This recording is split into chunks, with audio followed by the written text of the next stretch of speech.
சண்முகம் பரணி சீரியல்ல இப்போ ஒரு வேற லெவல் எக்ஸ்ட்ரானரியான எபிசோட் வந்திருக்குன்னே சொல்லலாம். எல்லாத்துக்கும் காரணம் வந்து சிவபாலன் தான். மிஸ் பண்ணாம ஃபுல்லுடையும் கேளுங்க. விசிஎம் சுத்தமா போ மாட்டேது. பார்க்கலாம் லைக் பண்ணிட்டு பார்த்தீங்கன்னா கொஞ்சம் பேச வந்து மூட்டிட்டா இருக்கும். பரணி வந்து ரொம்ப சந்தோஷப்படுறாங்க. அப்பாவுக்கு எந்த பிரச்சனையும் இல்ல அப்படின்னு சொல்லி சந்தோஷமா வந்து பேசுறாங்க. அப்படியே வந்து சண்முகத்த வந்து ஹக் பண்றாங்க. எல்லாரோட வாழ்க்கையும் வந்து காப்பாத்திட்டல்ல அப்படின்னு சொல்லும்போது, என்ன பண்றது? நானே காப்பாத்துன மாரி ஆயிப்போச்சேங்கிற மாரி காமெடியா வந்து சிரிச்ச முகமா வந்து பேசுறாங்க. இப்ப கூட உனக்கு நக்கல் ரொம்ப முக்கியமா? அப்படின்னு சொன்னோனே முத்துப்பாண்டி இந்த விஷயத்தெல்லாம் வந்து கேட்டுட்டாங்க. அவங்க வந்து அவங்க ஆஃபீஸ்ல இருக்கிற வேலை பார்க்குற எல்லார்ட்டயும் வந்து சொல்றாங்க. "நீங்க கேமரா, பென்னு, பேப்பரு எல்லாத்தையும் வந்து எடுத்துட்டு வாங்க." அப்படின்னு நம்ம முத்துப்பாண்டி வந்து பேசிட்டு இருக்காங்க. ஒரு பக்கம் வந்து இது எல்லாத்தையும் வந்து சண்முகம் வந்து கேட்குறாங்க. நிச்சயம் வந்து என் தங்கச்சி எந்த விதமான பிரச்சனையும் பண்ணியிருக்க மாட்டா. அதுக்கு முன்னாடி நம்ம உள்ள போய் வந்து சௌந்தரபாண்டி கிட்ட பேச வேண்டியது எல்லாத்தையும் வந்து பேசினா மட்டும் தான் எல்லாரையும் வந்து காப்பாத்த முடியும். முத்துப்பாண்டி மட்டும் ஆர்வ கோளாறா வந்து பேசினானா சரிப்பட்டு வராதேங்கிற மாரி யோசிக்கிறாங்க அந்த இடத்துல.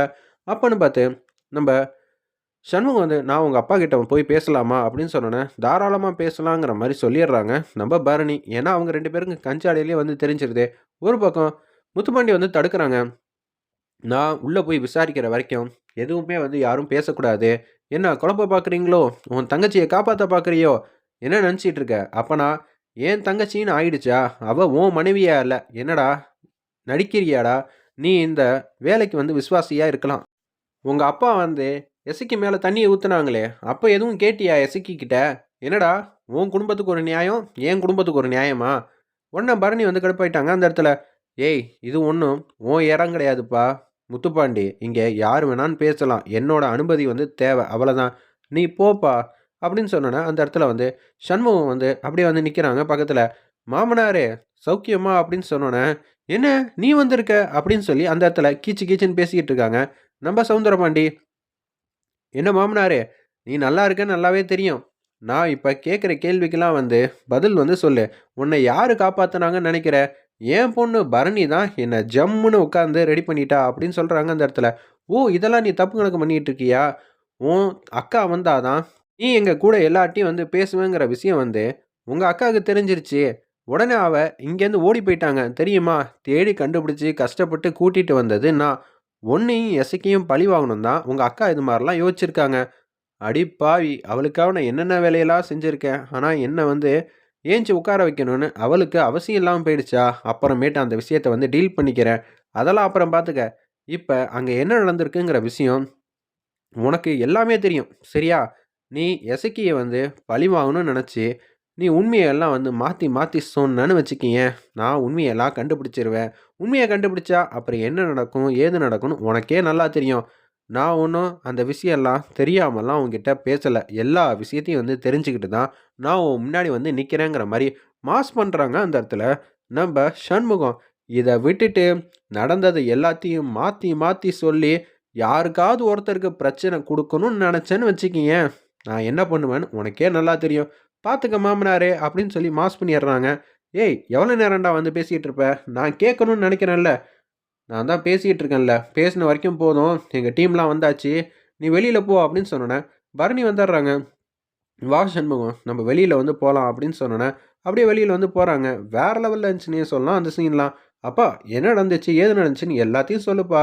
உடனே கேமரா வந்து ஆன் பண்றாங்க அந்த இடத்துல. நம்ப முத்துப்பாண்டியோட அசிஸ்டன்ட் எல்லாரும். அப்பன்னு பார்த்து சொல்லுப்பான்னோனே, சௌந்தரபாண்டி வந்து மனசுல வந்து நெனச்சு பார்க்குறாங்க. அது எல்லாம் நமக்கு தெரியிற மாரி சூப்பரா காட்டியிருந்தாங்க. எசக்கி அடிக்க வரலான்ட்டு இருக்கிறப்ப, கரெக்ட்டா வந்து நம்ம சிவபாலன் தான் மாஸா வந்து ஒரு பக்கம் காலர வந்து பிடிக்கிறாங்க. ஒரு பக்கம் கையையும் பிடிச்சிடுறாங்க. சௌந்தரபாண்டி கையையும், காலரையும். உடனே அவங்களால நவுர முடியாம போயிடுச்சு. "நீ எல்லாம் சத்தியமா திருந்த மாட்டல்ல? சிவபாலா, போன வாட்டியும் நீ தான் எனக்கு குறுக்கால வந்து நின்ன. இந்த வாட்டியும் நீ தான் எனக்கு குறுக்கால வந்து நிக்கிற. இது தேவையில்லாத வேலை. மரியாதையா போயிடு" அப்படின்னு சொன்னோனே, "சிவபாலா நம்ப இங்கேருந்து போயிரலாம். அண்ணி இப்படியெல்லாம் விட்டுட்டுலாம் போக்கூடாது. நீலாம் சத்தியமா திருந்த மாட்டியா?" அப்படின்னு சொன்னோனே, சிவபாலன புடிச்சு தள்ளி விட்டுறாங்க அந்த இடத்துல. "டேய் சிவபாலா மரியாதையா போயிடு. நான் உன்ன பையன்லாம் பார்க்கவே மாட்டேன்" அப்படின்னு சொன்னோனே, "நீ என்னைக்கு அதெல்லாம் பார்த்துருக்கன்னோனே" சிவபாலன் வந்து டிஷும் டிஷும் பண்ணி அந்த பொருள வந்து வாங்கிர்றாங்க. சிவபாலன் அவங்க தான் காரணங்கிற மாரி நமக்கு ஃப்ளாஷ்பேக் சீன்ல வந்து யோசிச்சு காட்டுறாங்க அந்த இடத்துல. இப்ப நான் சிவபாலனையும் காப்பாத்தணும், எசக்கியும் காப்பாத்தணுமா? கடைசியில வந்து நான் என்ன பண்ண போறேன்? காமெடியா தான் சொல்லப் போறேன்னு சொல்ட்டு, சௌந்தரபாண்டி காமெடியான ஒரு கதைய வந்து சொல்றதுக்காக ஆரம்பிக்கிறாங்க. "அப்பா சொல்லுப்பா" அப்படின்னோனே, நாங்க இருக்கோம்ப்பா அப்படின்னு சொல்லிடுறாங்க. சரி நான் சொல்றேன் அப்படின்னு சொல்லி, நான் வந்து சாமி கும்பிட்றதுக்காக வந்து போனேன்ப்பா. அந்த பொருள எடுத்துட்டு கடவுளுக்கு வந்து சாத்தலான்னு தான் போனேன். சரி அங்க என்ன நடந்துச்சு? எசக்கிக்கும் இதுக்கும் சம்மந்தம் இருக்கா? சார்வால் அவர் பேசிட்டு இருக்காரு. ரெக்கார்ட் ஆயிட்டு இருக்கு. நீங்க குறுக்க பேசக்கூடாதுன்னு சொன்னோனே அமைதியாயிடுறாங்க நம்ம முத்துப்பாண்டி. நான் வந்து சாமிய கும்பிட்றதுக்காக வந்து மேல வந்து பார்த்தேன்ப்பா. பார்த்து முடிச்சதுக்கு அப்புறமேட்டுக்கு சரி, கடவுளுக்கு வந்து சாத்துறதுக்காக நம்ம வந்திருக்கோம். அத குடுக்கும்போது, நம்ம கால்ல விழுந்து வணங்கிட்டு வந்து இந்த மாரி செஞ்சா நல்லா இருக்கும்னு பார்த்தேன். கல்லெல்லாம் கீழ நெறையா இருந்துச்சு போல இருக்கு. நான் சரியா பார்க்கல. அந்த கல்லு தான்ப்பா காரணம். என்னது கல்லு காரணமா? ஆமாம்ப்பா, அது தடுக்கி விட்டுச்சுப்பா. நான் கடவுளுக்கு சாத்தலான்னு வந்த பொருள் வந்து கீழ விழுந்துருச்சு. அதுக்கப்புறம் அந்த கல்லு தான் வந்து தடுக்கிச்சுன்னு சொன்னேனே. இதான்ப்பா நடந்துச்சு அப்படின்னு சொன்னோனே, முத்துப்பாண்டியால இத நம்பவே முடியல அந்த இடத்துல. அப்பா சண்முகம் உனக்கு முன்னாடி வந்து நின்னு பேசியிருக்கான். அப்படி இருக்கும்போது, வேற யாரும் எதுவும் சொன்னாங்களா? இதத்தான் சொல்லணும்னு சொன்னாங்களா? சொல்லுங்கிற மாரி கேட்டோனே, என்னப்பா இது? நீ எதிர்பார்க்கிறதெல்லாம் நான் எப்படிப்பா சொல்ல முடியும்? அங்க என்ன நடந்துச்சுங்கிற விஷயம் யாருக்குமே தெரியாது. நான் தானே சொல்லியே ஆவணும் அப்படின்னு சொல்லி சவுந்தரபாண்டி வந்து சொல்றாங்க. சார்வால் இதுதான் உண்மை. இதுதான் உண்மையா இருக்கும்போது, நீங்க எதுக்கு தேவையில்லாததெல்லாம் வந்து கேட்டுட்டு இருக்கீங்கன்னு நம்ம முத்துப்பாண்டியோட அசிஸ்டன்ட் வந்து கேட்டோன்னே, "சரி, அப்பா உண்மையா தானே சொல்ற?" "ஆமாம்ப்பா. நான் அவ்வளோதான்ப்பா பேச முடியும். நான் நடந்ததெல்லாம் சொல்லிட்டேன்." அப்படின்னு சொல்லி, அந்த இடத்துல வந்து சௌந்தரபாண்டி வந்து சூப்பரா வந்து பேசுற மாரி காட்டுறாங்க. சண்முகம் வந்து ரொம்பவே சந்தோஷப்படுறாங்க. இது எல்லாம் அவங்களுக்கு முன்கூட்டியே வந்து தெரியும் போல இருக்கு. சௌந்தரபாண்டி இப்படி தான் பேசுவான்.